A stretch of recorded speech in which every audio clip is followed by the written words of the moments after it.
He was hired to cut the grass, sweep the walkways, and make sure the birds didn't nest in the drone hangars. But one quiet afternoon, the base's commanding general caught him handling a highly classified piece of equipment, like he'd been trained on it for years. No one was supposed to touch it, yet he did, and perfectly. That same evening, two black SUVs with no license plates pulled up at his small rental home outside the base. What happened next would unravel decades of secrets, challenge the military's strictest classifications, and reveal a story no one ever saw coming. Before we jump back in, tell us where you're tuning in from, and if this story touches you, make sure you're subscribed, because tomorrow I've saved something extra special for you. You'd never think to look twice at Felix Ramirez. To most, he looked like any other late 40s groundskeeper.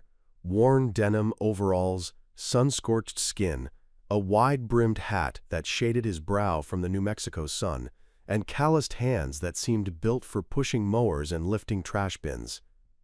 Every day, he showed up at Fort Aldridge, an aging but still operational military base tucked between endless miles of red sand and mesquite scrub, and went about his routine.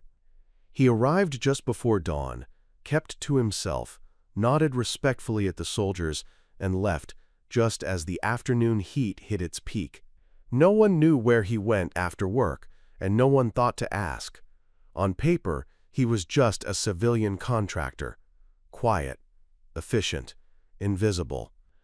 But Felix had a presence about him that a few noticed without knowing why.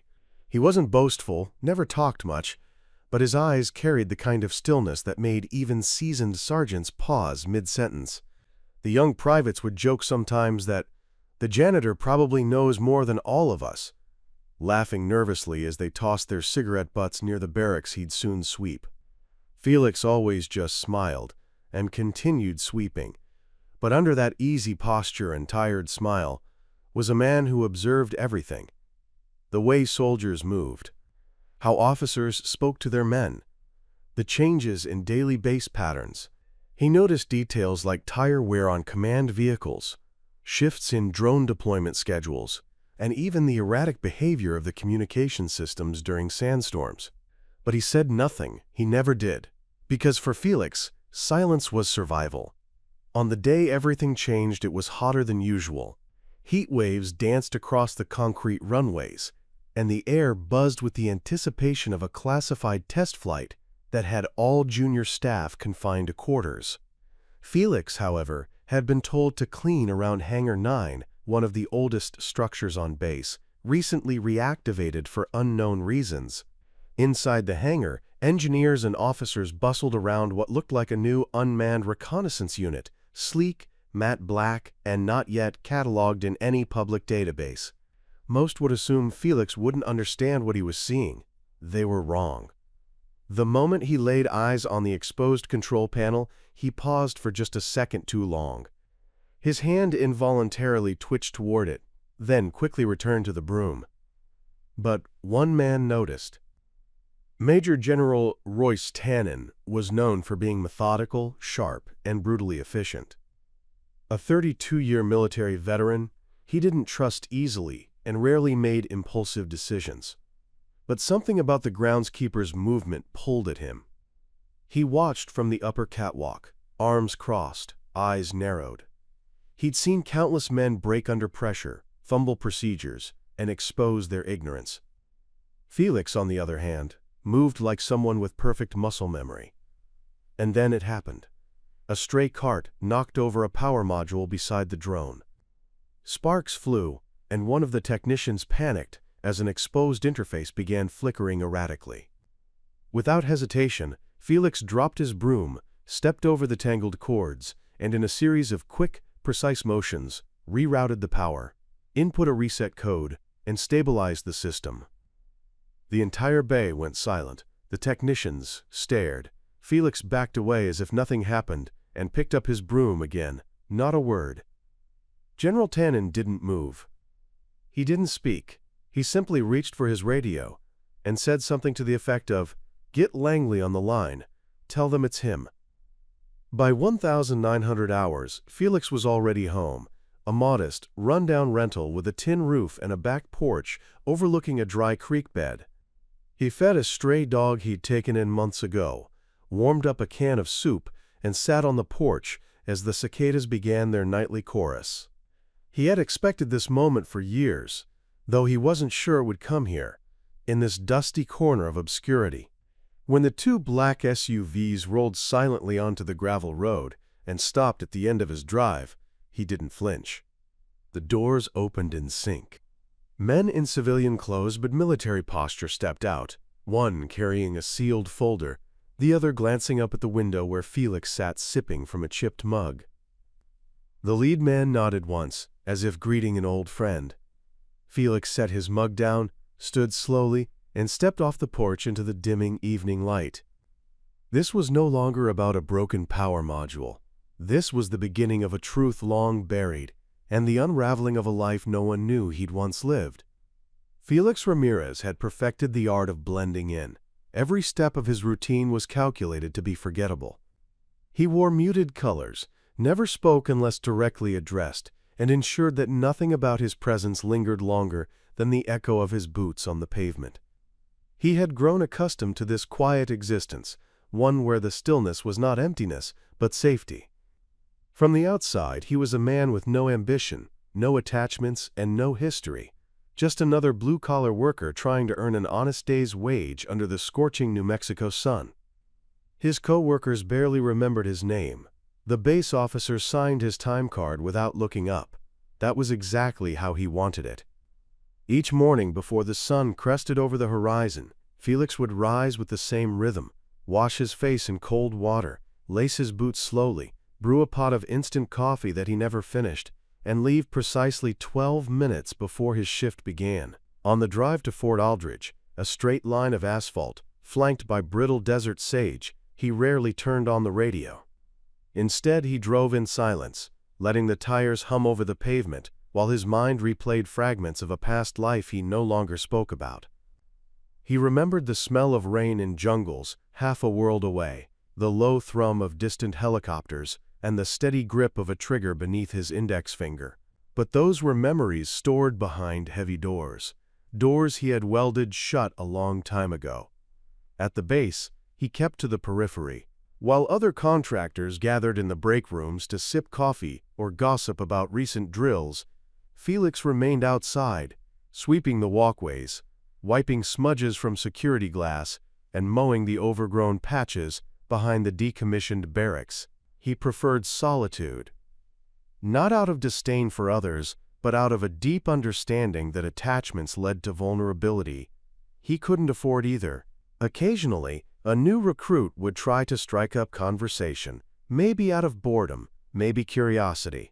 But Felix always replied with short answers, a polite smile, and a subtle step backward, drawing an invisible line that discouraged further interaction. There was an old scar across the back of his left hand, a faint, curved line that never fully faded. Few noticed it. Fewer still would guess it came from shrapnel, rather than an accident with gardening shears. Felix had others like it, on his ribs, under his shoulder blade, behind his right knee, but all hidden well beneath the fabric of worn work shirts and durable jeans. His body told a story he no longer wanted to be read. Even the way he walked had changed over the years, adjusted to appear more casual, more worn down. Gone was the deliberate, balanced gait of a trained operative. In its place was a slower shuffle, as if his knees hurt more than they actually did. It was all part of the act. In town, Felix was a ghost. He rented the back unit of an old ranch house, owned by a woman named Irma, who kept to herself and never asked questions. His groceries were bought every Sunday at the same corner store. He paid in cash, nodded respectfully to the cashier, and was gone in minutes. He had no bank account, no social media presence, and no personal visitors. The local sheriff didn't even know his full name. As far as the town was concerned, Felix was just another drifter who found steady work and chose to stay. No one knew that a decade earlier, his fingerprints had triggered a level 4 security alert at a military checkpoint in Morocco. or that his name had once appeared on a CIA ledger that no longer existed. Preparing and narrating this story took us a lot of time, so if you are enjoying it, subscribe to our channel. It means a lot to us. Now back to the story. Felix didn't miss the adrenaline. He didn't miss the lies, the coded phone calls, or the long flights under aliases. What he missed, though he'd never admit it, was purpose. The kind that made a man wake up each morning knowing that his actions rippled through a greater cause. Groundskeeping was honest work, but it left no echo. Each blade of grass he trimmed would grow again. Each leaf he raked would return with the next gust of wind. It was a cycle of vanishing impact, and though he accepted it, some part of him, buried deep, still longed to matter. He told himself he had made peace with the past, that the name Felix Ramirez was all he needed now. The truth was, that name was given to him only 7 years ago, after a final mission went off script in the mountains of Eastern Europe. What remained of his team was scattered, some dead, others erased like chalk under rain. Felix had taken the deal, full erasure in exchange for silence, a new identity, a fabricated background, and a life spent in the shadows. It was supposed to be freedom, but it had become exile. And yet, despite the silence and the solitude, despite the decades of suppression, instincts never dulled. He still noticed the slight bulge under the arm of a man pretending to be unarmed. He still heard the change in cadence when a radio switched to encrypted frequency. He still felt the atmospheric shift when someone entered a room carrying authority. And on that day in Hangar 9, when the engineers failed to contain the malfunctioning drone interface, those instincts surged to the surface, like muscle memory. His body had moved before his mind could argue, and in doing so, he exposed the truth. Felix Ramirez was not who he seemed. As he stood that night on his porch, watching the black SUVs come to a stop, he realized something else. Maybe he had never truly been hiding. Maybe he had just been waiting. Not for rescue, not for redemption, but for something that would finally require all of who he was. Something only he could do. Fort Aldridge was an old installation with a long, dusty memory. Established in the early 1950s during the height of Cold War paranoia, it had once served as a bustling hub for advanced weapons testing, cryptic intelligence exercises, and special operations training. But over the decades, as newer, shinier bases were erected across the country, Fort Aldridge had quietly faded into the background. Now, it sat like a rusting relic in the heart of New Mexico's desert basin, half forgotten by Washington, but still maintained just enough to justify its continued funding. Rows of sun-bleached Quonset huts curved along the northern perimeter, their corrugated steel shells blistered from decades of heat.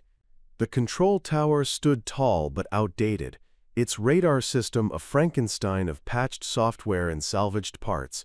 The main hangar stretched along the southern edge, housing both classified prototypes and dusty remnants of projects long decommissioned.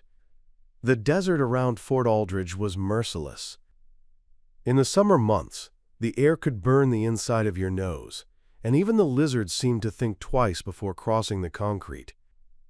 Windstorms were frequent, often sweeping through without warning, reducing visibility to a few feet, and coating everything in a fine layer of ochre grit. And yet, there was a strange beauty to it, the vastness, the silence, the way the light turned golden in the late afternoon, like the whole world was on fire but no one was watching. For most soldiers stationed there, the assignment was considered punishment. Too remote, too hot, too quiet. Nothing ever happened at Fort Aldridge. That was the point, which made it the perfect place to store things the military didn't want anyone asking about. Despite its age, the base still held a few secrets close to the chest. Hangar 9 in particular was one of them. For years, it had sat dormant, its doors sealed and padlocked, rumored to house old spy planes or faulty tech from failed DARPA experiments. But recently, it had been reopened, its floors scrubbed, its electrical systems upgraded, and its personnel access restricted to just a handful of cleared individuals. Felix had taken note of all these changes, not just the construction, but the increased presence of plainclothes officials and the unusual rotation of guards who didn't wear name tags.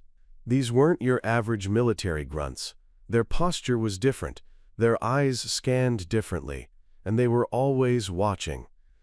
The atmosphere inside Fort Aldridge had subtly shifted in the months leading up to that day in Hangar 9. Where once there had been lazy routines and half-hearted drills, there was now a tension you could feel in your bones. Chatter around the base grew quieter, more cautious. Security clearances were double-checked. Visitors were reduced to near zero. Even the local maintenance crew had noticed the difference. Doors that used to be freely accessible now had biometric locks, and storage rooms they once cleaned were suddenly off-limits. There was an unspoken message hanging in the air. Something was coming. Off base, the surrounding area was equally desolate. The nearest town, Pine Arroyo, was a dusty cluster of shops and houses barely clinging to relevance. With a population under 500, it was the kind of place where nothing happened, and everyone knew each other's business, except for Felix. Most locals thought he was mute. He'd moved into the rear unit of Irma's house on the edge of town 3 years ago, and kept to himself ever since. His days off were spent fishing at the dried creek, fixing old tools in his shed, or occasionally riding his bicycle to the corner store for a six-pack and some jerky. He never went to church, he never attended community events. He was just there, like a shadow that never left. The rental unit was modest. A single-story structure with peeling paint, warped window frames, and a yard overrun with desert thistle.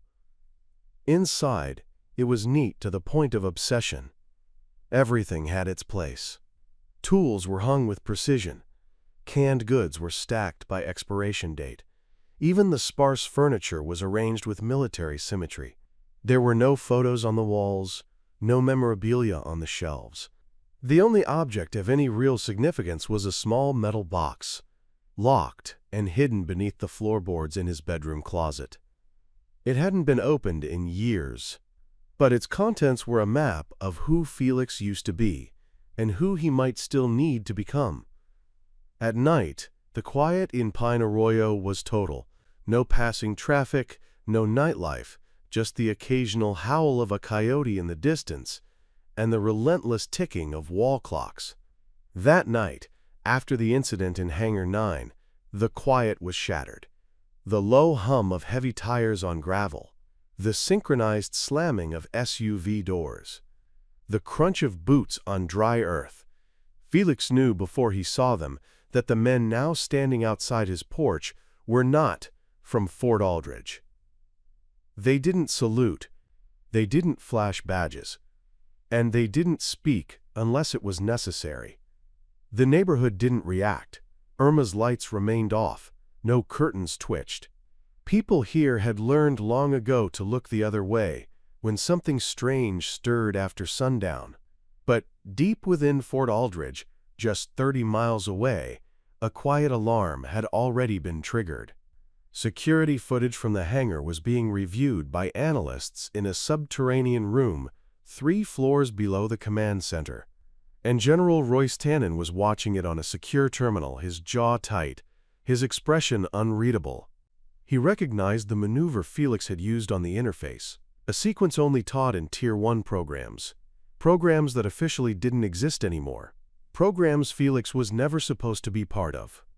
The environment was shifting. The base, the town, the desert, they were all just pieces of a puzzle beginning to realign. The invisible lines that separated soldier from civilian, past from present, were beginning to blur. And as the sun rose the next morning over the scorched hills and silver-glinting hangars of Fort Aldridge, it brought with it the sense that something long buried had begun to stir. The kind of thing that could no longer be hidden behind locked doors, forged identities, or decades of silence. General Royce Tannen had built his entire career on control of information, control of personnel, control of outcomes. He was not a man who tolerated deviation, improvisation, or surprises. His world was one of chain-of-command absolutes and protocols written in blood. And at Fort Aldridge, every inch of terrain, every blinking terminal, every closed file, those were all under his command.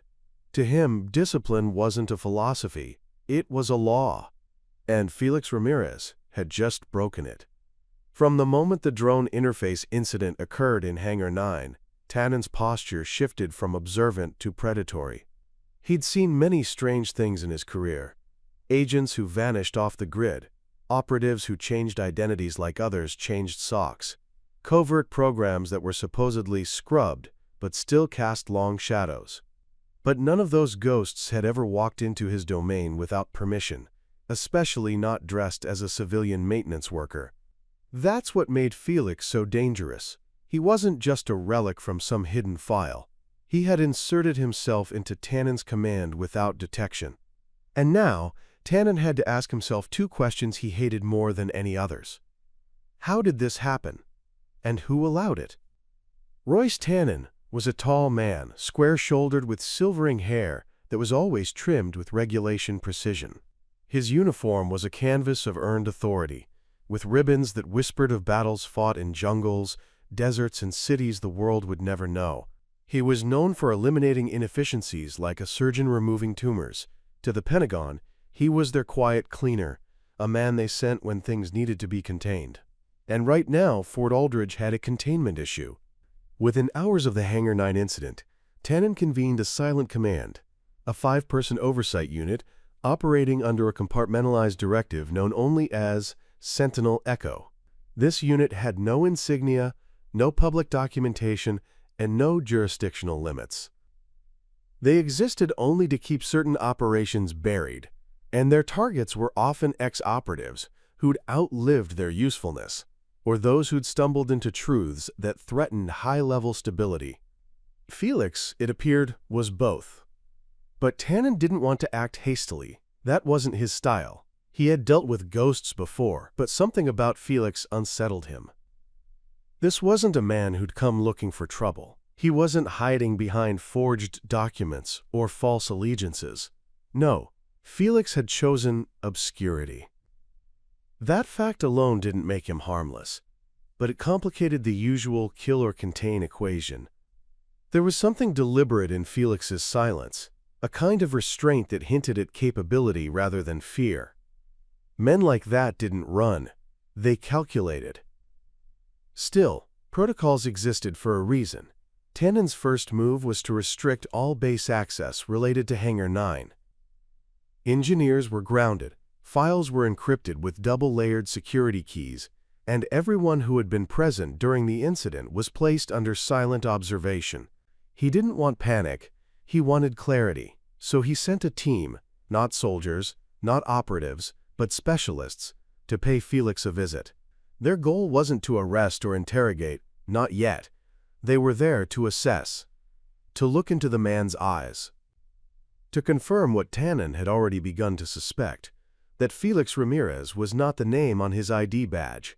And if that was true, then something much larger was in play. The conflict was layered. On the surface, it was a matter of base security, unauthorized personnel interacting with classified hardware. But Tannen knew this was just the tip, because when he ran Felix's biometrics through off-grid archives, databases most generals weren't even aware existed, flags lit up like a battlefield under flares. The hit didn't come from the Department of Defense. It came from an old, disbanded black project known as Atlas Wing.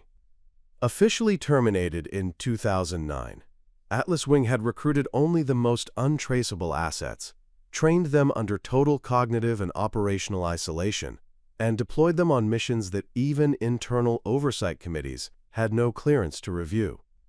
The project was considered too volatile, too morally ambiguous, and ultimately too dangerous to continue. The agents were supposedly retired, scrubbed, and deactivated. But Felix had just performed a sequence exclusive to Atlas Tier 4 operatives. And not just performed it, he did it flawlessly. Tannen's blood chilled. Atlas Wing wasn't just a ghost from the past. It was a Pandora's box. And if Felix was still active, or even capable, then the question wasn't just who he was, but why he was here now. The antagonist in this story wasn't merely a person. It was a system. A cold, mechanized, deeply entrenched system designed to preserve itself at all costs.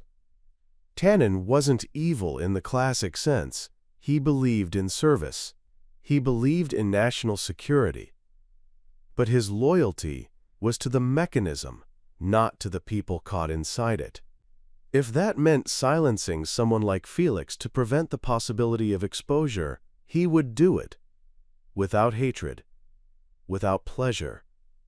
Just execution of duty. In the days that followed, Tannen increased internal surveillance. He monitored all outbound communication from the base and even installed temporary taps on civilian lines within a 20-mile radius. He knew Felix wouldn't be foolish enough to contact anyone, but if someone tried to contact him, that would be a clue, a remnant, a thread to pull. Meanwhile, he quietly ordered the digitized resurrection of Operation Tetherpoint, a discontinued mission analysis protocol designed to reconstruct a person's operational history using scattered metadata. If Felix was who he thought he was, Tetherpoint would map his history, even the erased parts, especially those. There was, however, one variable Tannen hadn't accounted for. Felix wasn't just surviving, he was observing. And behind that quiet demeanor and unassuming schedule, he had already begun to piece together what the base's recent upgrades meant. He had recognized the patterns of movement, the arrival of new personnel with too much training and not enough rank, and the subtle changes in gate protocols. Felix knew the system. He'd once been part of it, and while Tannen believed he was tightening the noose, Felix had already begun slipping from the rope. This wasn't just a battle between a man and a general. It was a collision between buried truth and controlled deception, between what the world was told to forget and what refused to stay forgotten. And while Tannen had the backing of an entire military command structure, Felix had something far more dangerous: clarity, experience, and nothing left to lose. For weeks before the incident in Hangar 9, there had been a silent rhythm playing beneath the surface of Fort Aldrich, one that only a man like Felix Ramirez could hear. He had always been attuned to patterns, to the subtle language of repetition that most people ignored. The way a soldier's boots wore unevenly told him how they trained. The placement of new security cameras revealed what the base suddenly deemed vulnerable. The timing of convoy departures, the rotation of guard details, the gradual change in access badges issued to even civilian staff, it all spoke to him in a coded language of intent. And the base had been humming with it lately, a growing tension, like the slow tightening of a wire. Felix had seen these patterns before. Not here, not in the desert, but in war zones and embassies and jungle outposts, where danger was always dressed in routine. The repetition of drills, the silent shift in mission objectives without official memo, the sudden disappearance of a colleague without acknowledgement, these were the markers of something deeper brewing. And Fort Aldrich had been displaying them all. Every Thursday, without fail, a nondescript white truck rolled onto the base, escorted by 2 unmarked sedans. No one ever unloaded it publicly, and it never stayed more than 11 minutes. The entrances it used weren't standard checkpoints, and the men who supervised its arrival had no visible ranks. It was a detail easily overlooked by anyone who trusted that they didn't need to ask questions. But Felix never trusted that. He logged every visit with mental timestamps, memorized license plate numbers, and noted that the truck always left lighter than it arrived. The groundskeeping assignments had shifted too. Felix was no longer assigned to general maintenance across the base. Instead, without request, he had been confined to the southeast quadrant, the one nearest to the older hangars and furthest from the mess halls, barracks, and public offices. It could have been a coincidence, but he knew better. It wasn't about cutting grass. It was about proximity. about monitoring the outer perimeter of something that had reawakened behind those sealed steel doors. Hangar 9 was no longer a forgotten shell. It was a node in a network of secrets, and Felix had been moved to sweep just outside its edges like a janitor unknowingly wiping footprints off the edge of a classified map.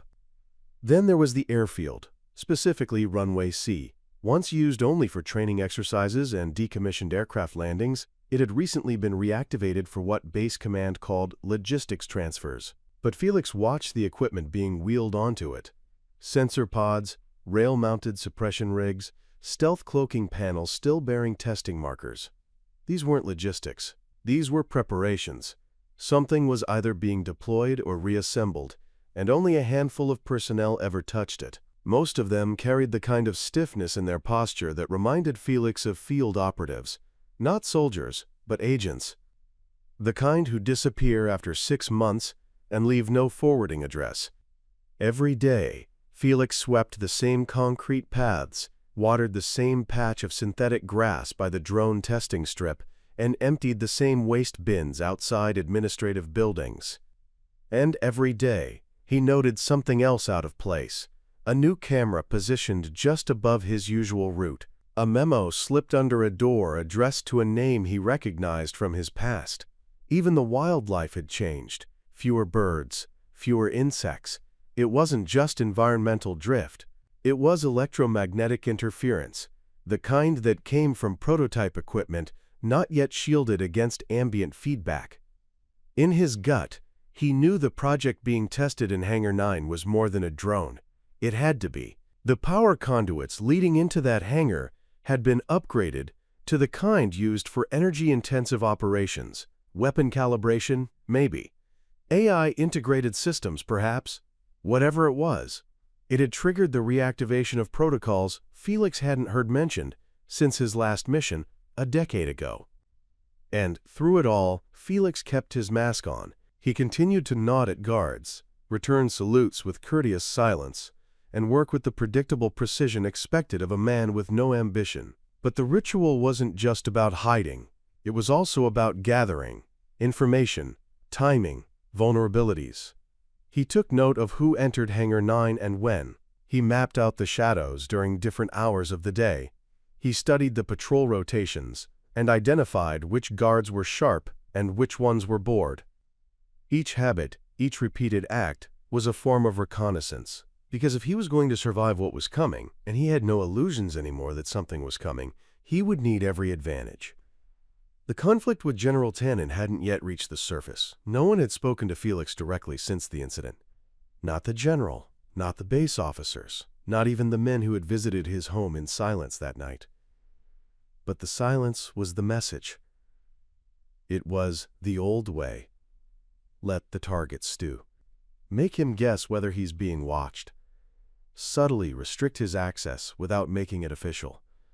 Make him paranoid, then provoke a misstep. But Felix didn't misstep.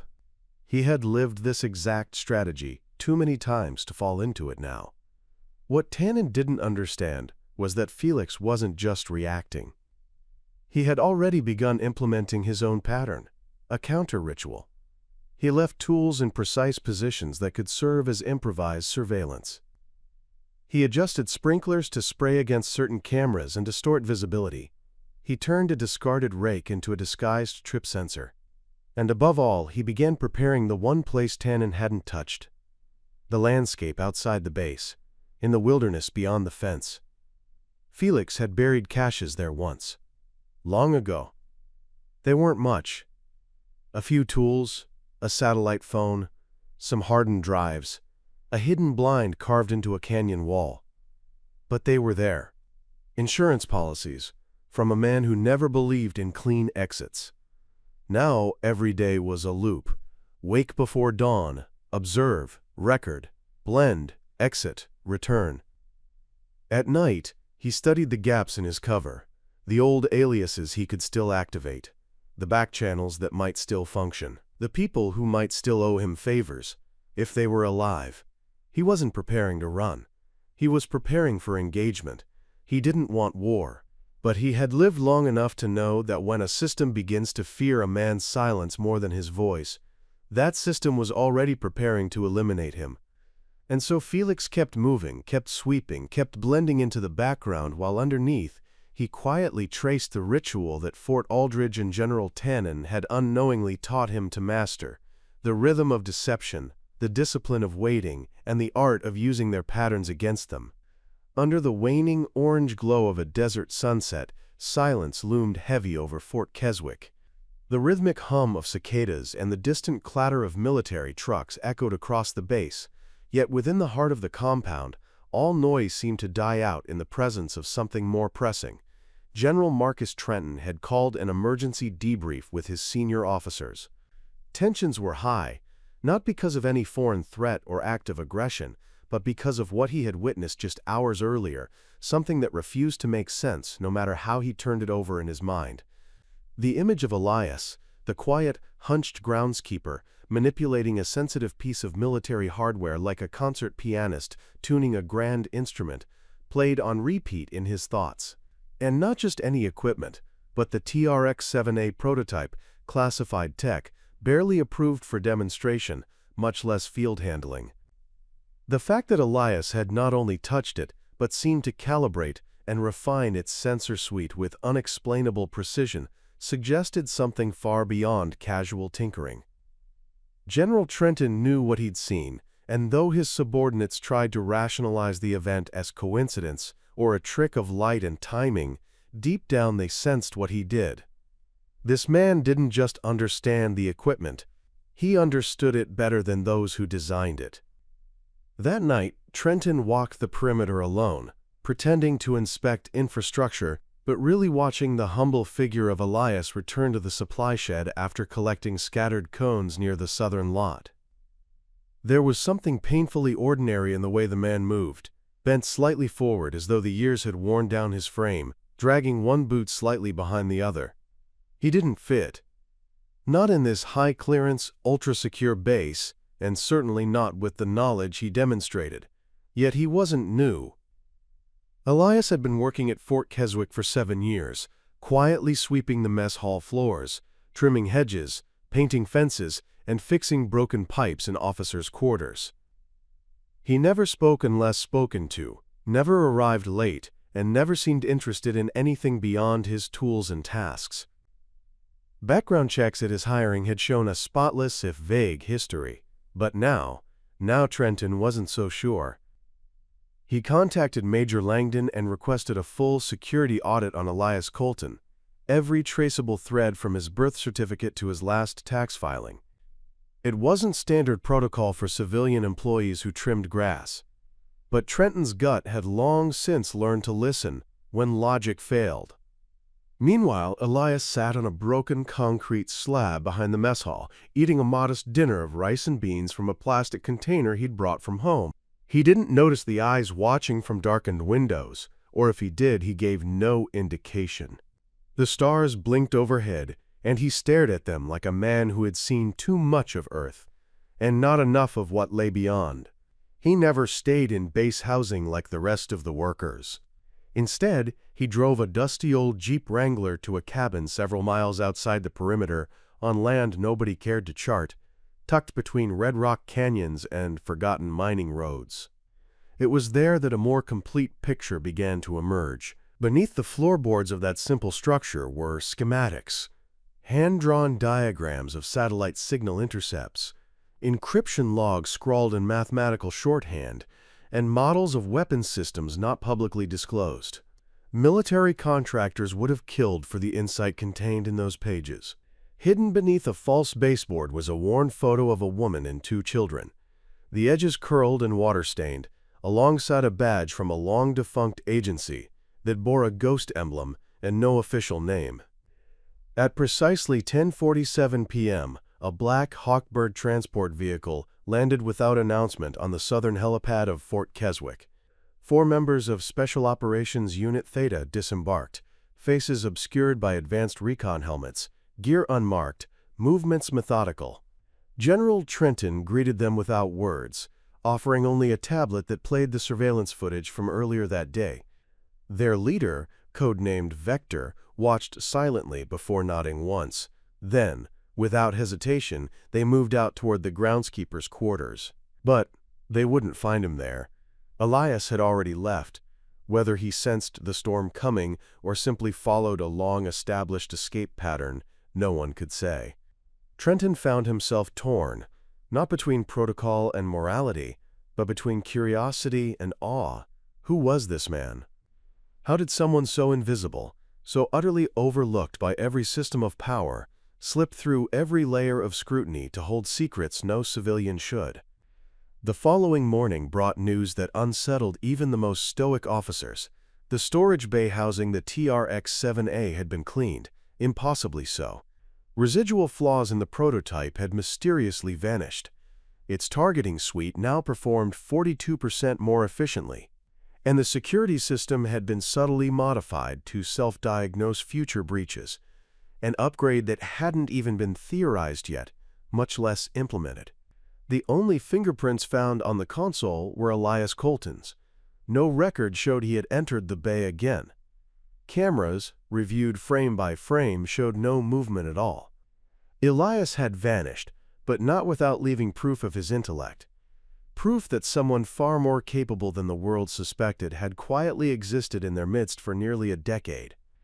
Later that week, the security audit returned incomplete.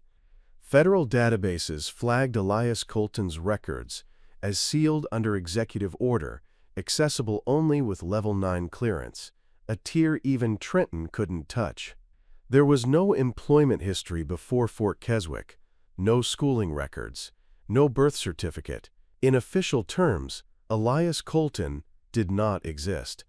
And yet, somewhere in the outskirts of the Mojave, a man walked alone under a sky stitched with satellite paths, carrying with him knowledge he never should have possessed, a past that refused to stay buried, and the weight of a decision he knew he could never escape again.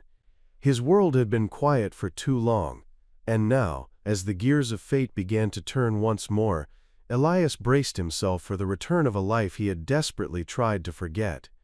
Tanner's mind spun as he drove toward the town outskirts, the late afternoon light giving way to the navy blue of twilight. He kept glancing at the side mirror, expecting to see black SUVs or unmarked trucks tailing him. But the road remained eerily calm. Still, the visit from the Special Forces wasn't something a man simply shook off.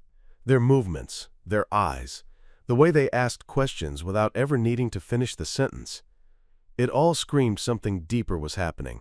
Something well beyond a misplaced casing or a coincidence on a training field. The silence of the countryside felt deceptive now, like the calm that arrives not after a storm, but before one. He pulled into the small gravel driveway of a long-abandoned train station just past the edge of town. This was a place he'd come to think in peace. But this time there would be no peace. He had to confront something that had clawed at the back of his conscience for years. The choice he'd made long ago to walk away from who he was. Tanner stepped out of the truck and leaned against the hood, breathing the crisp air in deep, his eyes locking onto the fading horizon. Meanwhile, Elias sat on a broken concrete slab behind the mess hall, eating a modest dinner of rice and beans from a plastic container he'd brought from home. He didn't notice the eyes watching from darkened windows, or if he did, he gave no indication. The stars blinked overhead, and he stared at them like a man who had seen too much of Earth and not enough of what lay beyond. He never stayed in base housing, like the rest of the workers. Instead, he drove a dusty old Jeep Wrangler to a cabin several miles outside the perimeter, on land nobody cared to chart, tucked between red rock canyons and forgotten mining roads. It was there that a more complete picture began to emerge. Beneath the floorboards of that simple structure were schematics, hand-drawn diagrams of satellite signal intercepts, encryption logs scrawled in mathematical shorthand, and models of weapon systems not publicly disclosed. Military contractors would have killed for the insight contained in those pages. Hidden beneath a false baseboard was a worn photo of a woman and 2 children, the edges curled and water-stained, alongside a badge from a long-defunct agency that bore a ghost emblem and no official name. At precisely 10:47 p.m., a black Hawkbird transport vehicle landed without announcement on the southern helipad of Fort Keswick. 4 members of Special Operations Unit Theta disembarked, faces obscured by advanced recon helmets, gear unmarked, movements methodical. General Trenton greeted them without words, offering only a tablet that played the surveillance footage from earlier that day. Their leader, codenamed Vector, watched silently before nodding once. Then, without hesitation, they moved out toward the groundskeeper's quarters. But they wouldn't find him there. Elias had already left. Whether he sensed the storm coming or simply followed a long-established escape pattern, no one could say. Trenton found himself torn, not between protocol and morality, but between curiosity and awe. Who was this man? How did someone so invisible, so utterly overlooked by every system of power, slip through every layer of scrutiny to hold secrets no civilian should? The following morning brought news that unsettled even the most stoic officers. The storage bay housing the TRX-7A had been cleaned, impossibly so. Residual flaws in the prototype had mysteriously vanished. Its targeting suite now performed 42% more efficiently, and the security system had been subtly modified to self-diagnose future breaches, an upgrade that hadn't even been theorized yet, much less implemented. The only fingerprints found on the console were Elias Colton's. No record showed he had entered the bay again. Cameras, reviewed frame by frame, showed no movement at all. Elias had vanished, but not without leaving proof of his intellect, proof that someone far more capable than the world suspected had quietly existed in their midst for nearly a decade. Later that week, the security audit returned incomplete. Federal databases flagged Elias Colton's records as sealed under executive order, accessible only with Level 9 clearance, a tier even Trenton couldn't touch. There was no employment history before Fort Keswick, no schooling records, no birth certificate. In official terms, Elias Colton did not exist. And yet, somewhere in the outskirts of the Mojave, a man walked alone under a sky stitched with satellite paths, carrying with him knowledge he never should have possessed, a past that refused to stay buried, and the weight of a decision he knew he could never escape again. His world had been quiet for too long, and now, as the gears of fate began to turn once more, Elias braced himself for the return of a life he had desperately tried to forget. Tanner's mind spun as he drove toward the town outskirts, the late afternoon light giving way to the navy blue of twilight. He kept glancing at the side mirror, expecting to see black SUVs or unmarked trucks tailing him, but the road remained eerily calm. Still, the visit from the Special Forces wasn't something a man simply shook off. Their movements, their eyes, the way they asked questions without ever needing to finish the sentence, it all screamed something deeper was happening, something well beyond a misplaced casing or a coincidence on a training field. The silence of the countryside felt deceptive now, like the calm that arrives not after a storm, but before one. He pulled into the small gravel driveway of a long-abandoned train station just past the edge of town. This was a place he'd come to think in peace, but this time there would be no peace. He had to confront something that had clawed at the back of his conscience for years. The choice he'd made long ago to walk away from who he was. Tanner stepped out of the truck and leaned against the hood, breathing the crisp air in deep, his eyes locking onto the fading horizon. He remembered the last time he'd worn a uniform, the feeling of duty still coursing through him even as he handed over his insignia. It wasn't that he stopped believing in the cause. He had simply stopped believing in himself.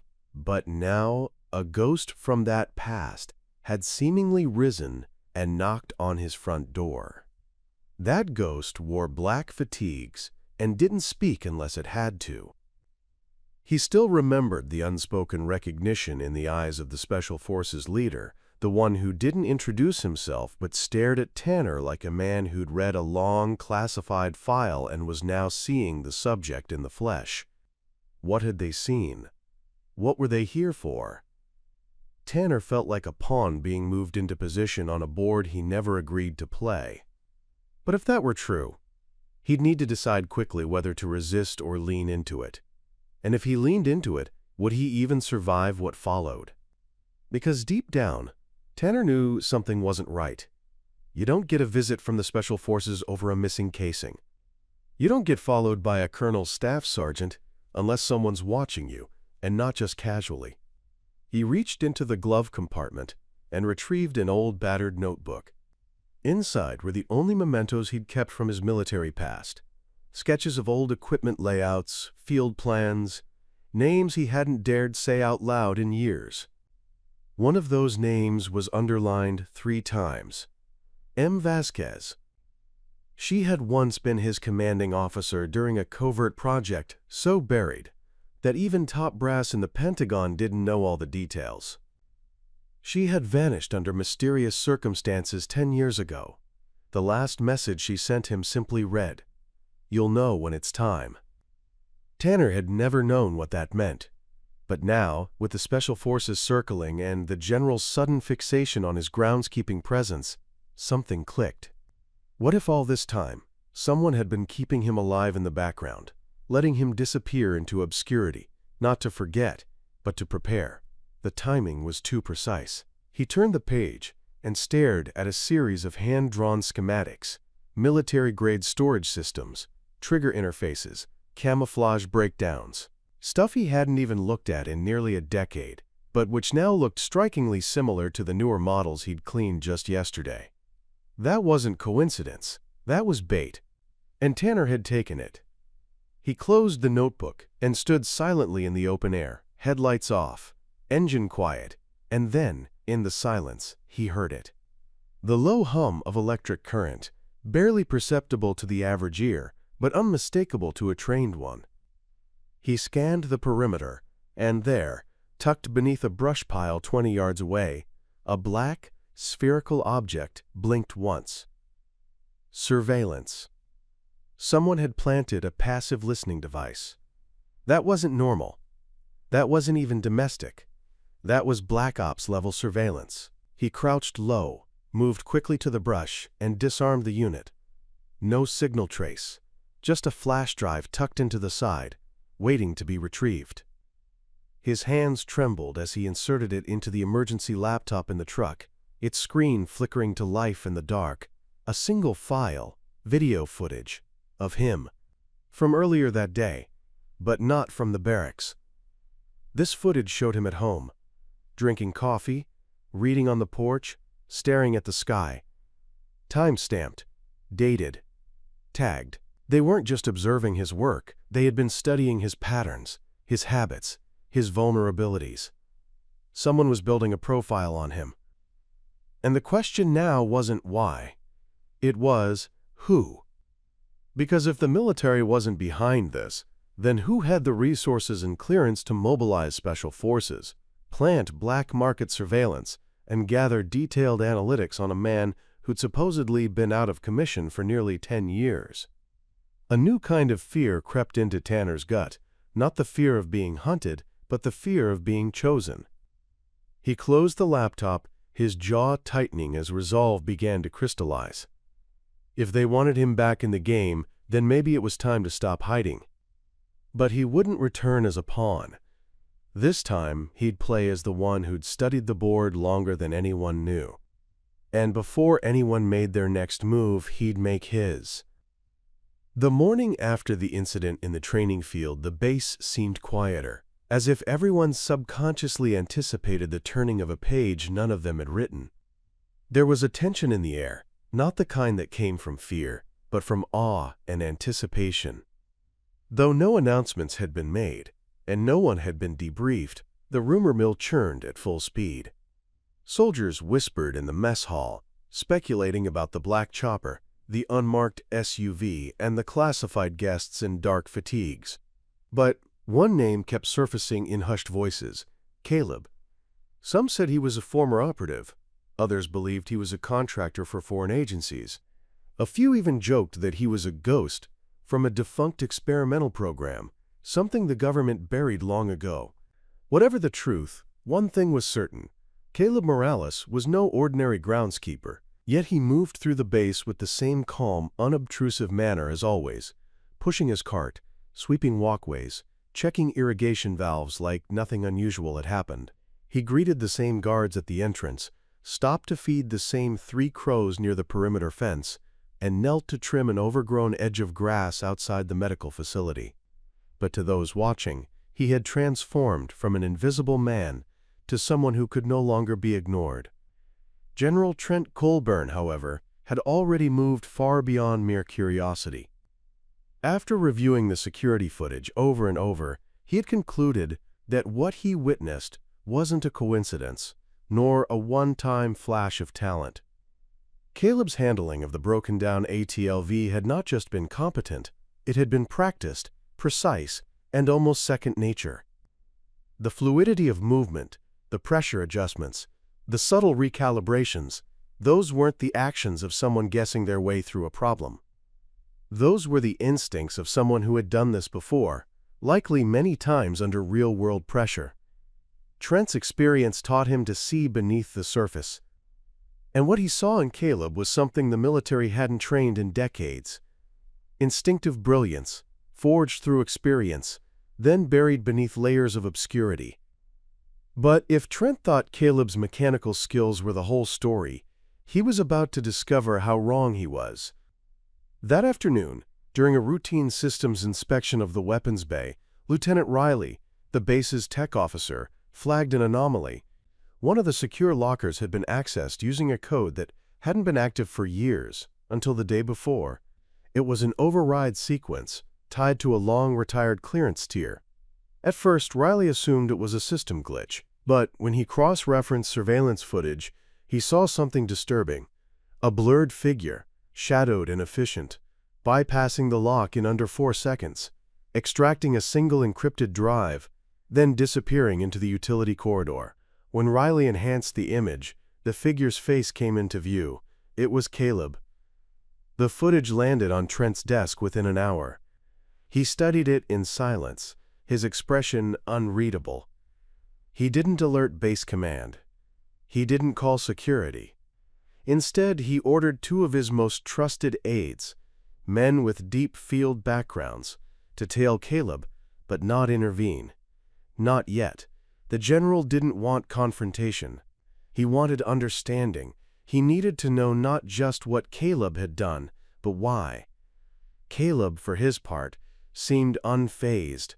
He continued his rounds, even stopping at the old communications bunker at the far end of the compound, an area long since decommissioned. There, behind the rusted panel of a satellite dish, he inserted the encrypted drive. For nearly an hour, he sat in the bunker, unmoving, his eyes fixed on a terminal that hadn't been powered in years.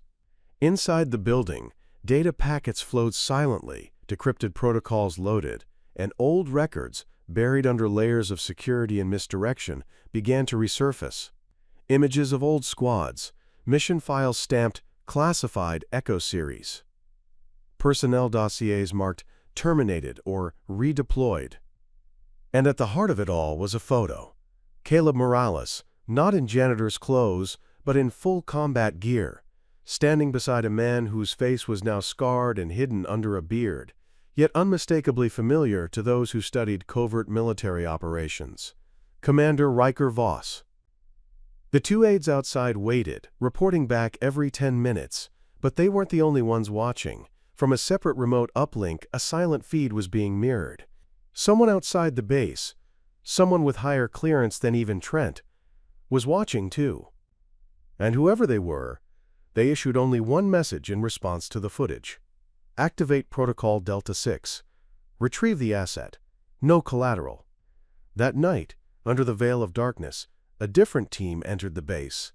They weren't wearing standard military gear. No insignias. No names. Just matte black uniforms and helmets that masked their faces. They moved in coordinated silence, weaving through surveillance blind spots, disabling motion sensors with portable dampeners, and closing in on Caleb's quarters. But when they reached his room, he was gone. The bed was unslept in, the floor undisturbed, The only clue, a discarded badge lying face down on the metal dresser. Before the strike team could radio in, a faint click echoed through the hallway. "Tell your handler I'm not ready to come back."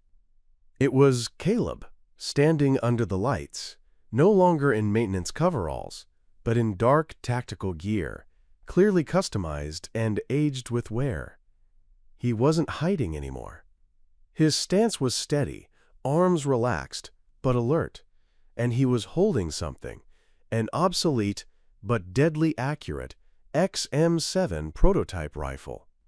The same model discontinued a decade earlier after a covert mission in Estonia went awry. The model only a handful of operators ever trained with, operators like Caleb. Within moments, the strike team repositioned, surrounding him, but Caleb didn't flinch. He calmly stepped forward and placed the rifle on the ground. "I know why you're here, but I'm not the same man you left behind," he said, though his voice carried a tone far from surrender. It carried the weight of memory, loss, and resolve. What followed was a long pause. Then the leader of the team lifted his visor. It was Riker Voss himself, older, battle-worn, but unmistakably alive. And the look they exchanged wasn't one of enemies or even fugitives. It was something else: recognition, regret, brotherhood. What happened next would change everything. By the time dawn broke over the hills surrounding the base, there was no trace of the chaos from the night before. The scattered footprints in the dirt had been swept away by wind, and the dried streaks of blood and sweat were now hidden beneath the warm light filtering through the trees. On the surface, Camp Resolute had returned to its quiet rhythm, but beneath that fragile calm pulsed a new current, one of curiosity, suspicion, and subtle reverence. Eli returned to his groundskeeping duties with mechanical precision, trimming hedges along the inner perimeter and raking fallen leaves from the pathways like nothing had happened. But those who had been present during the confrontation could no longer look at him the same. Their glances lingered too long, conversations paused when he entered the room, and whispers seemed to follow in his wake. Though he had said little and requested no praise, his actions had spoken for him in a language louder than any accolade. He had neutralized a threat before seasoned soldiers could respond, had handled high-tech equipment like second nature, and had done it all with the cold focus of someone who'd seen far more than this isolated base could offer. Major Redford, who had been skeptical from the start, now found himself watching Eli from a distance, carefully studying his gait, his posture, his routines. Everything about the man was a contradiction: a civilian, a landscaper, a janitor.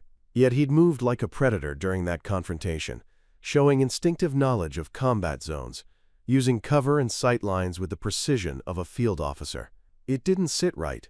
Redford wasn't one to be impressed easily, and he certainly didn't enjoy being proven wrong. But the pieces didn't add up, and in military circles, things that didn't add up usually meant hidden risks. He began quietly digging through personnel files, unofficial records, trying to match Eli's name with any known operatives or contractors. But the deeper he searched, the more empty pages he found.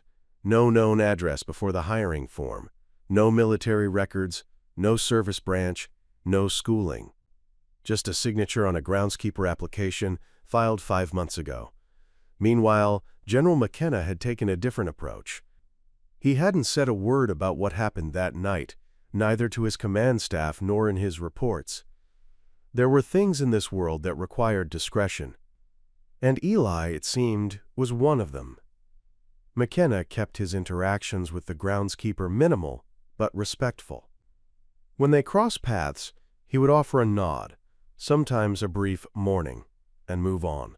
But behind closed doors, the general had begun a quiet inquiry of his own, not one of surveillance, but of understanding. He reviewed satellite footage from the drone Eli had commandeered, watched the way the man moved, the way he assessed terrain, the way he deconstructed the enemy's strategy before even stepping outside. He also noticed the way Eli had returned the equipment without hesitation, logged it with exact timestamps, and filed no claim for damage. That kind of discipline didn't come from chance. It came from training, deep and long-term, the kind instilled into only the most elite operatives. But who had trained him? And why was he here, hiding among mowers and weed trimmers? Back at the maintenance shed, Eli continued his work as usual. But beneath the surface, he was aware of the shift in atmosphere. He felt the eyes on him, saw the glances, heard the pauses in conversations when he entered the supply room. He didn't blame them. If he were in their position, he'd be doing the same. It wasn't the first time he had to adapt to scrutiny, and it likely wouldn't be the last. But what concerned him more was the sudden silence from the people who had arrived that night, the ones who had arrived without name tags, without formal introduction, who had pulled up in unmarked trucks and left without explanation. They hadn't spoken to him. They hadn't debriefed him. They had simply watched, assessed, and vanished. That silence, in Eli's world, was louder than any shout. Later that week, an envelope appeared in his locker. No name, no return address. Inside was a single sheet of paper, typed in bold block letters. "You've been seen. No threat. No offer. Just acknowledgement." Eli read it, folded it twice, and set it alight in a steel barrel behind the maintenance bay. He knew what it meant. He had drawn attention from someone higher than McKenna, someone far above Redford's pay grade, someone who had access to the invisible layers of the military, where decisions weren't documented and missions weren't recorded. They wouldn't approach him with a badge or a handshake. If they wanted him, they would wait for the right moment or force one. Either way, the clock had started ticking. Despite this looming uncertainty, Eli maintained his daily rituals. He pruned shrubs near the comms building, sharpened the blades on the grass cutters, and repaired fencing along the motor pool perimeter. But his senses were on high alert. Every sound registered sharper. Every movement in his peripheral vision felt weighted with potential. His past hadn't caught up to him yet, but it had glanced in his direction, and Eli knew that the second glance would not be so passive. He wasn't afraid, but he wasn't complacent either. Whatever was coming would come fast and without warning. The only question left was whether he would respond like the groundskeeper he pretended to be, or the weapon he had once been. And far beyond the camp, deep in an undisclosed location, a group of high-clearance analysts sat in a dimly lit operations room, watching archived footage from Camp Resolute on looping screens. A profile dossier had begun to form. Codename, unknown. Skill set, advanced. Threat level, contained, but volatile. One analyst leaned back in his chair and tapped a pencil against his temple before muttering, "What's a Tier 1 ghost doing cutting hedges in Montana?" No one in the room had an answer, but all of them knew what it meant. This was not over. Not by a long shot. The morning sun filtered through the dense mist that hovered over the training fields of Fort Ravenridge, casting long, haunting shadows over the compound. By now, the entire base was on high alert, and not just from the previous night's unauthorized infiltration, but from the quiet tension that had settled like a heavy fog over everyone stationed there. Word of the groundskeeper incident had spread like wildfire. Whispered rumors passed through the ranks about a civilian worker who had manhandled live military hardware with the calm efficiency of a seasoned operator, and, more strangely, about the unmarked convoy that had whisked him away with no explanation, no paperwork, and no return. For most, it was the kind of thing they'd scoff at over lunch. But those who had witnessed the event firsthand, especially the soldiers who had been in the motor pool that day, weren't scoffing anymore. They were silent, unnerved, and acutely aware that they had seen something they probably weren't supposed to. Meanwhile, Colonel Greaves sat behind his thick mahogany desk, reviewing the classified footage over and over again. He hadn't slept more than 2 hours, and his desk was now littered with files marked "Restricted," "Eyes Only," and even a fresh one stamped with a red Omega Black seal. The footage had been pulled from 2 distinct sources. One, a surveillance camera positioned above the storage bay that captured the incident in its entirety. And 2, an aerial drone that had been running a low-visibility perimeter scan during the time of the extraction. Both told the same story, but it was the subtle anomalies within them that troubled him the most. In the surveillance video, Henry moved like someone who had rehearsed the process 1,000 times. Swift, intuitive, but not showy. He bypassed the biometric access panels on the targeting console with a bypass method Greaves had only seen in deep-level Black Ops teams.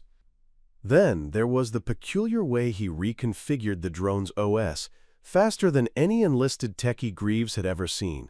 No hesitation, just instinct. But what made Greaves' skin crawl wasn't just Henry's actions, it was the timestamp discrepancies. In the drone feed, between frames 3821 and 3822, Henry seemed to skip half a second of motion, his posture leaping between two precise actions without any in-between. The security analyst had ruled out corruption or lag. This is either a cloaking frame drop or time-compensated movement, the tech had murmured. Greaves didn't like either theory. Back in the barracks, Sergeant Ochoa couldn't stop pacing. His bunkmates kept throwing glances his way as he mumbled about the old man who knew how to ghost a turret. He had seen Henry's face as the drones had gone live, calm, analytical, as if he was deciphering a puzzle instead of encountering a live military-grade weapon system. More troubling was the expression in his eyes. They weren't excited or curious.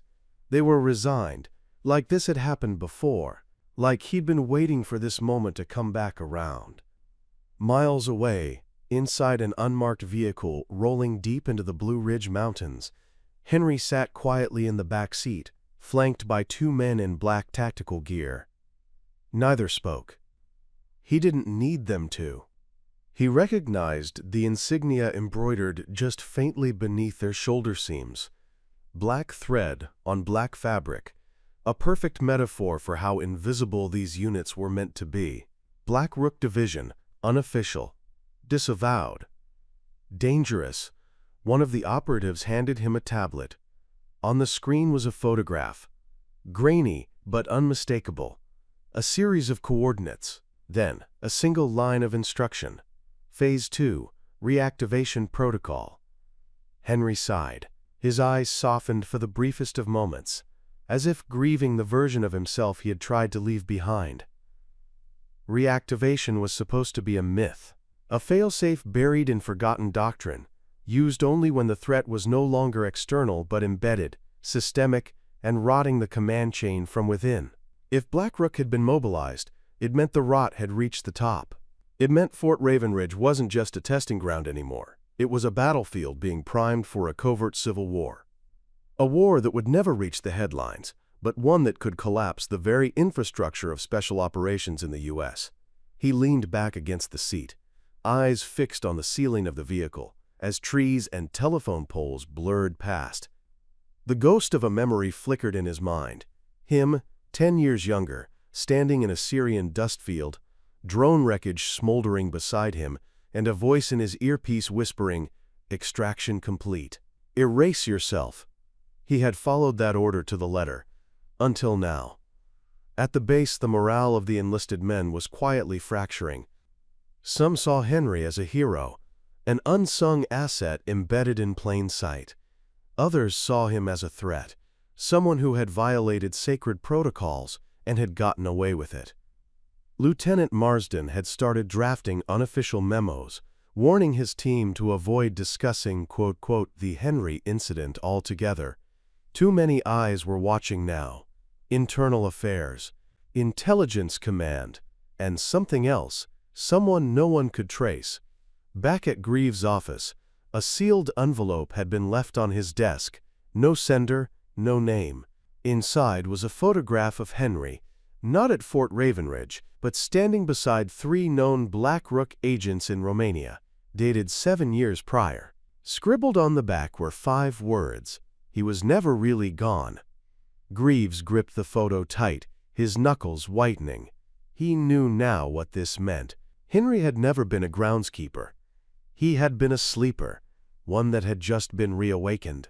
The game had changed, and Fort Ravenridge was now at the center of something far larger, far darker, and far more explosive than anyone was ready for. Briggs didn't sleep that night. After Hector left, the room felt strangely hollow, like some vital presence had been removed. He paced the narrow quarters, listening to the rhythmic hum of the base generators and the occasional bark of an order from a soldier patrolling outside. Every few minutes, he would glance at the door, half expecting Hector to return with some quip or story about the wind patterns he observed that morning.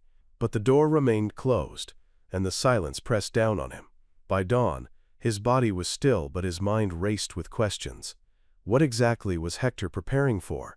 What were they about to walk into? And more importantly, why did it feel like this operation wasn't just about testing a reclusive man's skills, but something much bigger? Something that had already been set into motion. At 0600 sharp, the Special Operations Team reconvened outside the barracks. The mood was different. The usual banter was gone, replaced by hushed murmurs and darting glances. Hector emerged last, wearing the same civilian clothes from the day before, but now paired with military-grade boots and a secure earpiece. His movements were efficient and deliberate. He didn't fumble or hesitate. His eyes, once distant and thoughtful, now burned with focus. Commander Voss handed out the final mission briefing. They were to infiltrate a remote facility suspected of harboring rogue mercenaries and weapons stolen from a NATO drop. Satellite images were grainy, and no drones could fly within 10 miles due to jamming fields. Intelligence was weak, the terrain was treacherous, the mission was high risk. Everyone expected at least one casualty. But Voss didn't mention that. He simply said, "Eyes open. Trust your instincts. We have a new ace in this game." As the team boarded the transport chopper, Briggs sat beside Hector, still trying to reconcile the man he once thought was a harmless groundskeeper with the calm, steel-nerved professional sitting beside him. "You ready for this?" Briggs finally asked, his voice low enough to keep others from hearing. Hector didn't turn to him. "I was born for this," he replied. That sentence echoed through Briggs's chest like a bell. It wasn't arrogance. It was truth. The flight was long. They flew low to avoid radar detection, the chopper rattling against crosswinds and sudden shifts in pressure. Hector studied the terrain below, eyes scanning ridges, valleys, and rivers. At one point, he tapped Voss on the shoulder and pointed to a ridge. "There," he said.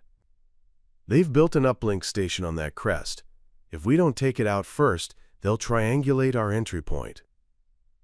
Voss looked at the grainy map on his tablet, confused. "That wasn't on satellite scans." Hector nodded. "It's cloaked. But they didn't account for shadow offset. The angle's wrong. It's artificial." Voss didn't question further. He simply nodded and redirected their flight path. From that moment on, it became clear. Hector wasn't just capable.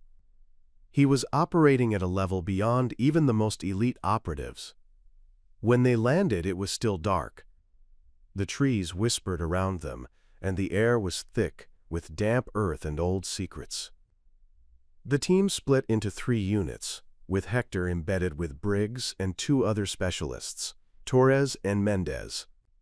Their mission was to disable the uplink station Hector had identified. They moved swiftly through the underbrush, Hector taking point. He didn't move like a man guessing where he was going. He moved like someone who'd been there before. His every step avoided leaves and branches.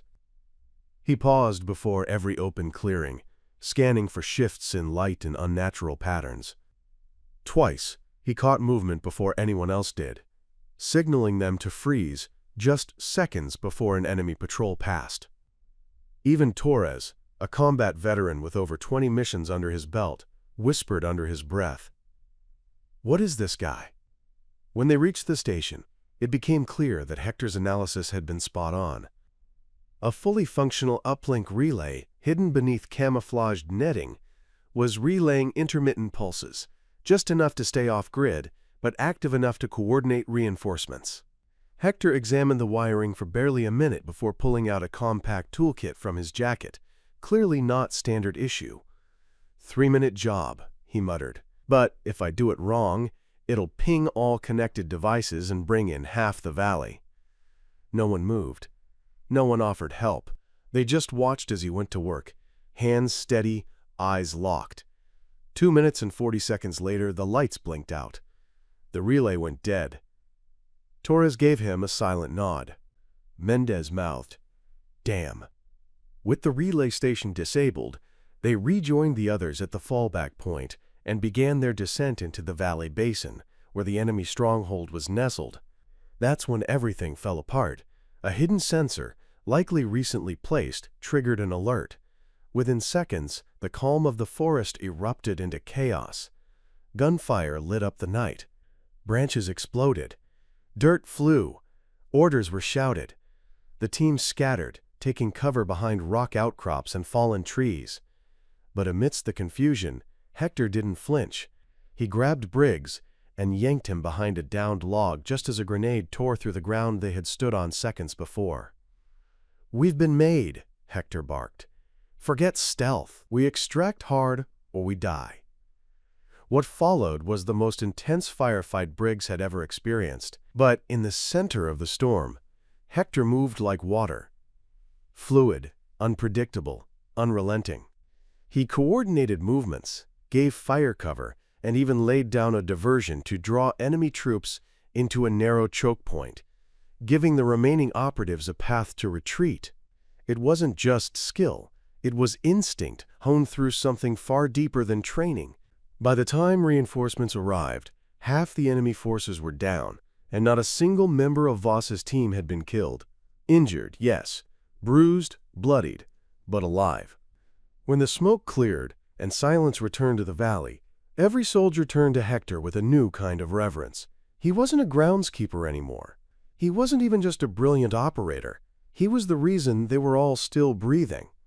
And though no one spoke it aloud in that moment, they all knew the truth. Something had been awakened in Hector. Something long buried. And whatever it wasn't finished yet. As the echoes of the gunfire faded into a chilling silence, the jungle stood stunned, as if even the trees were holding their breath. Lennox knelt by a moss-covered log, his breath steady despite the chaos they had just survived. Beside him, Captain Reyes was clutching his side, blood seeping between his fingers, yet his eyes burned with the fire of a man still very much alive. The enemy had been relentless, mercenaries trained in jungle warfare, sent not to kill but to capture, and it was clear now they weren't operating alone. Lennox had noticed it in the patterns of their movements, in their choice of weaponry, and in the way their leader had spoken. These weren't just rogue thugs. Someone powerful had orchestrated this, and whoever it was, they wanted something hidden deep in the underbelly of this forgotten jungle. As Lennox surveyed the remnants of the skirmish, he saw signs that the mercenaries hadn't retreated.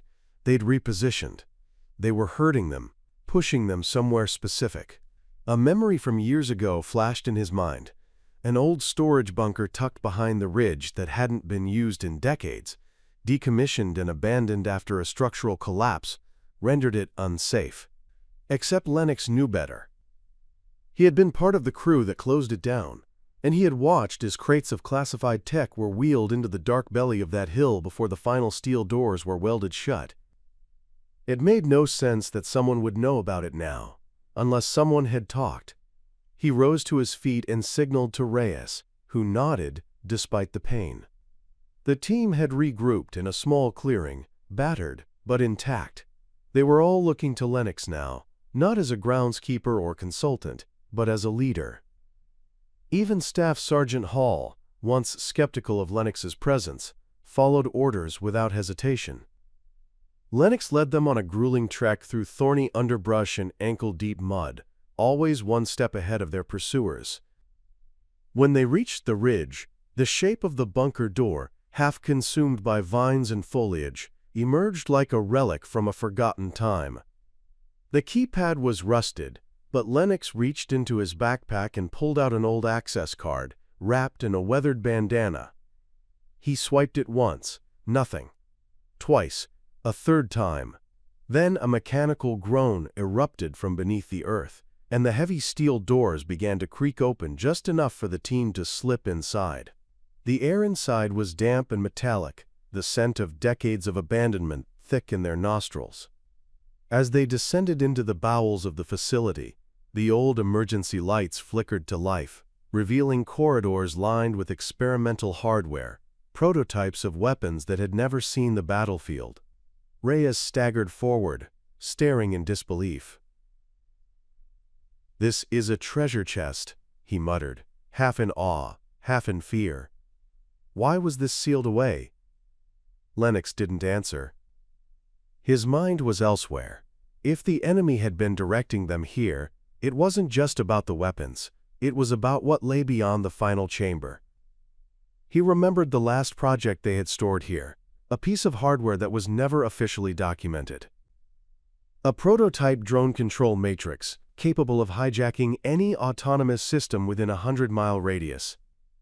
If someone accessed it now, they could disrupt entire military operations without ever stepping onto a battlefield. The final chamber was secured behind a biometric scanner. Lennox placed his hand on the reader, and after a long pause, the system beeped green. The door slid open. Inside, on a raised pedestal, was the matrix, intact and humming softly, as if it had been waiting all these years. But before anyone could move, the lights died. A high-pitched whine began to rise, and the room plunged into darkness. Flashlights snapped on, and Lennox shouted for everyone to hold their positions. From the corridor behind them, a voice rang out, calm, authoritative, and all too familiar. "You always were predictable, Lennox." A man stepped into the light, Colonel Mason Drake, a former intelligence officer presumed dead after a covert operation went dark 5 years earlier. Lennox's jaw tightened. Drake had once been his superior, and the two had clashed over the ethical implications of experimental tech. Drake had vanished with a cache of classified data and hadn't been heard from since. Now he stood here, surrounded by a squad of black-clad mercenaries, grinning like a man who had just won a long game of chess. "You brought me right where I needed to go," Drake said, gesturing toward the Matrix. "You always did have a talent for finding what others couldn't." Lennox knew then that everything, the ambushes, the herding, the feigned retreat, had been orchestrated. Drake had used them as pawns to gain access to the one vault even he couldn't open without Lennox's handprint. But what Drake didn't know was that Lennox had planned for this contingency. Slowly, subtly, Lennox reached into his vest and activated a transmitter. It sent out a single encrypted ping, an old failsafe buried deep in the Defense Department's emergency protocols, a beacon signaling that a dormant weapon had been awakened. Far above the jungle canopy, a satellite blinked to life. 10,000 miles away, alarms began to wail. And deep in the earth, in a vault lit by trembling flashlights, Lennox met Drake's gaze and smiled grimly. "You're not the only one who came prepared." The next morning brought a sullen hush across the base, as if the air itself braced for what was coming. While the rest of Fort Resolute stirred with routine duties, tension moved invisibly through its corridors, whispering like wind through pine. Word had spread, though not officially, that something had happened in the early hours. A few soldiers claimed they'd seen shadows move where they shouldn't have. Others swore the special forces had mobilized, but offered no reason. Among all of them, the only person who seemed to carry on as if nothing had changed was Raymond Burke. Clad in his usual greens and pushing a rattling cart of tools, he trimmed the hedges outside the logistics wing as if national security hadn't been rearranged overnight. But deep down, he knew everything had shifted. The night's meeting, the words spoken, the clear signal that his world, once made of quiet solitude and rusted gates, was cracking open to reveal the one he'd buried long ago. Yet Raymond didn't show his hand. He moved like a man counting blades of grass, rather than measuring the lengths of corridors that once housed secrets. The general had said nothing directly, but his presence at that nighttime display had spoken louder than a whole dossier of classified intelligence. Raymond knew the signs. This wasn't casual interest, it was an evaluation. And with that evaluation came a reawakening. Not just of the government's curiosity, but of Raymond's internal compass, an instrument dulled by grief, time, and too many years trying to live beneath radar. He thought he had turned it off forever, but that click in the general's eyes, that nonverbal nod of acknowledgement, had flipped a switch. And when that switch went on, it was like 1,000 hours of muscle memory flooded back into his veins. He could feel it in the way he moved, the way he calculated the surroundings without realizing it, the way he noticed that the outer sensor grid had been realigned slightly, as if someone was checking the range of surveillance cameras, the way he saw two men dressed in coveralls, but whose boots screamed combat, sweep the perimeter with eyes too sharp to be maintenance staff. No one else would have noticed. But Raymond saw everything. That day he found a note placed neatly beneath the grease pan of the mower he was servicing. It was written in tidy block letters, no names, no salutation. Just a time and a location, 2,200 hours, training yard Delta. No context, no instructions. He folded it calmly, tucked it into his breast pocket, and carried on changing the oil. That evening, after most of the lights in the compound dimmed and the noise of daily operation died down, Raymond took a quiet walk. He avoided the main roads. Cut through the motor pool, behind the mess, through a forgotten drainage tunnel that only he knew remained unlocked. At precisely 2,159 hours, he stepped onto the gravel edge of Training Yard Delta. And there they were. 4 figures. Not in uniform, not in formation, but unmistakably military. The way they stood, the way they held themselves, and most telling of all, the fact that they didn't speak when he approached. They watched. Assessed. The woman in the middle, tall, lean, with hair bound back and arms crossed, stepped forward. No rank on her collar, but her bearing told him she outranked half the brass he'd seen that week. She said one sentence, "Show us." No explanation. No pleasantries. Raymond didn't need either. He moved to the equipment laid out behind them, a collection that made his pulse stir despite himself.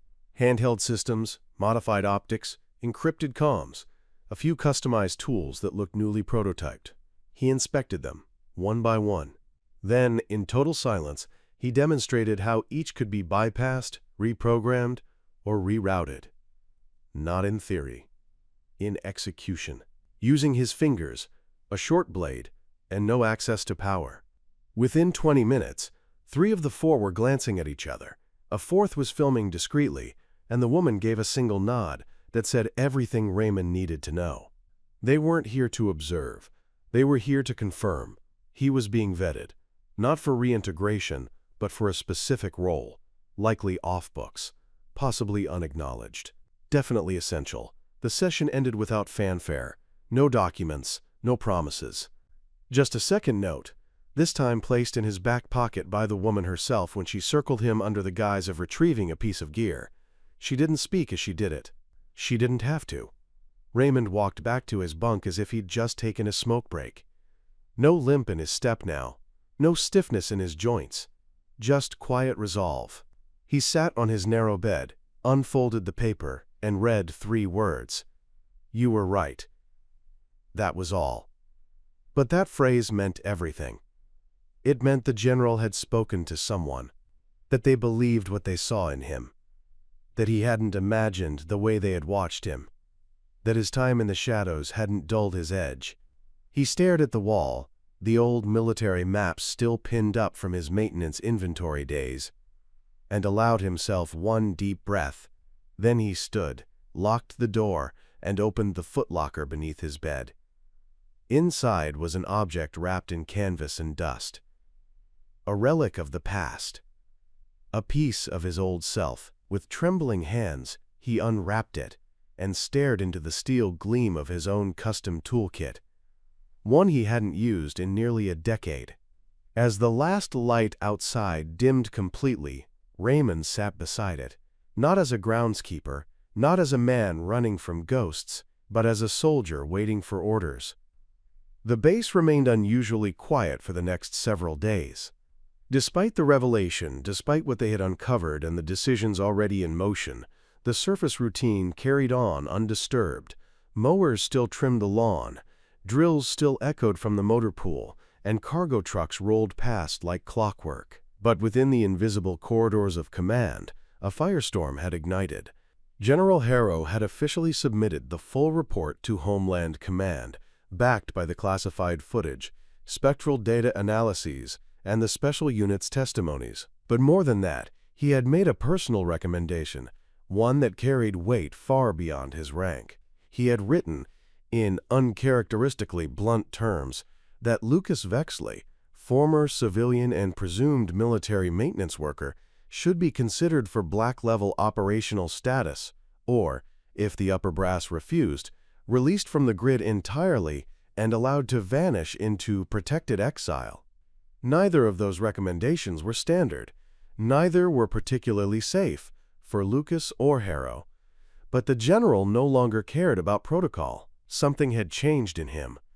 And he could no longer pretend the world operated solely within the neat boundaries he once trusted. Meanwhile, Lucas kept to himself, though he knew the clock was ticking. Since the night of the infiltration and the sealed discussions with Commander Shaw, he had begun packing up his meager belongings from the staff barracks, though he hadn't yet left.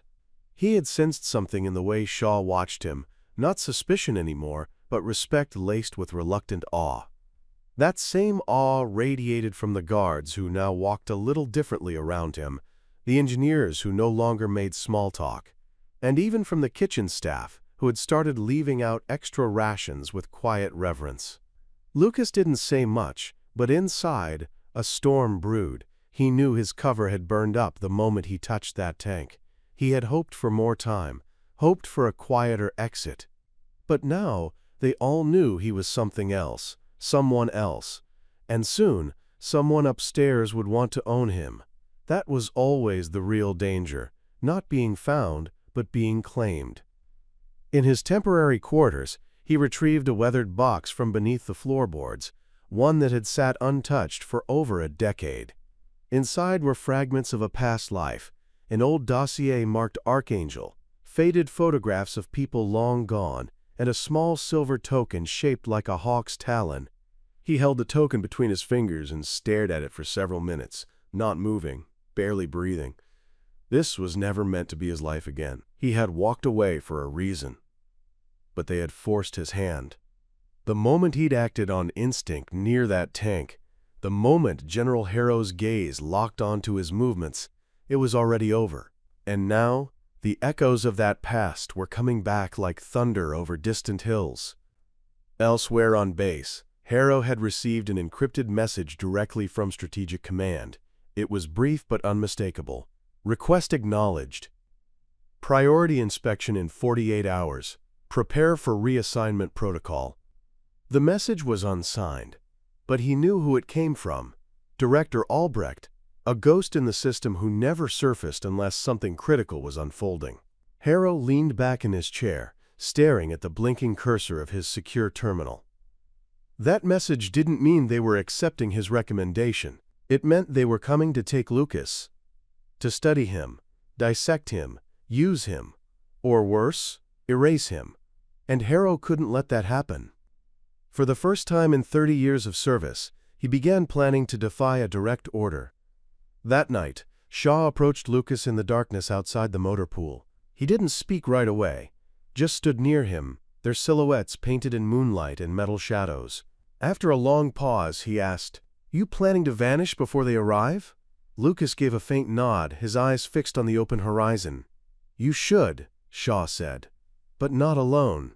Lucas glanced over, unsure if the man was serious. Shaw continued, "What you did for us, what you are, it doesn't scare me. It makes me wonder how many other shadows we've been told not to look into. Maybe it's time we did." Lucas raised an eyebrow, but Shaw didn't elaborate. Instead, he reached into his jacket and handed over a folded paper. Inside were blueprints of a drainage system beneath the base, complete with guard rotation schedules. "I'd never officially help a man break protocol," he said, "but sometimes the chain of command forgets which links still have a conscience." Lucas took the paper silently and tucked it into his coat. Shaw didn't stay. He just walked off into the night, not waiting for thanks.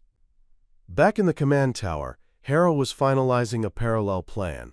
He had discreetly altered several surveillance camera feeds to loop at specific intervals and assigned 2 loyal officers to off-the-record rotations near the south exit. If Lucas was going to run, Harrow was going to make sure the path stayed open, for a little while at least. He didn't know what Lucas truly was or where he had come from, but he did know one thing. The world wasn't ready for someone like him to be shackled in a lab or dissected like a weapon. Maybe one day, if everything went wrong, Harrow would be court-martialed for it. But for now, he was choosing the man over the machine. He was choosing dignity over data. And deep down, he hoped that if the roles were reversed, someone would do the same for him. Meanwhile, in a fortified underground facility over 300 miles away, Director Albrecht stood in front of a series of tactical monitors. A technician behind him whispered, "We're tracking movement from Site Ravenhill. Subject Vexley may be preparing to breach containment." Albrecht didn't flinch. He simply replied, "Let him run. We'll see where he goes. Ghosts leave trails. He'll lead us to the others." The technician hesitated before asking, "You believe he's not the only one?" Albrecht's eyes narrowed as he stared at the screen. "No, I believe he's just the beginning." The following days felt like living within the eye of a storm. All around Finnegan, things were shifting with a quiet but unstoppable force. The compound returned to a sense of normalcy on the surface. Grass trimmed, equipment humming, soldiers training, and orders barked out as if the world had simply gone back to turning on its regular axis. But beneath that veil of routine, something profound had changed. Finnegan was no longer just the groundskeeper who swept gravel and fixed irrigation lines. Though he still wore the same faded coveralls and still walked the same winding paths around the base, those who had once ignored him now glanced twice, some nodding respectfully, others moving aside without being asked.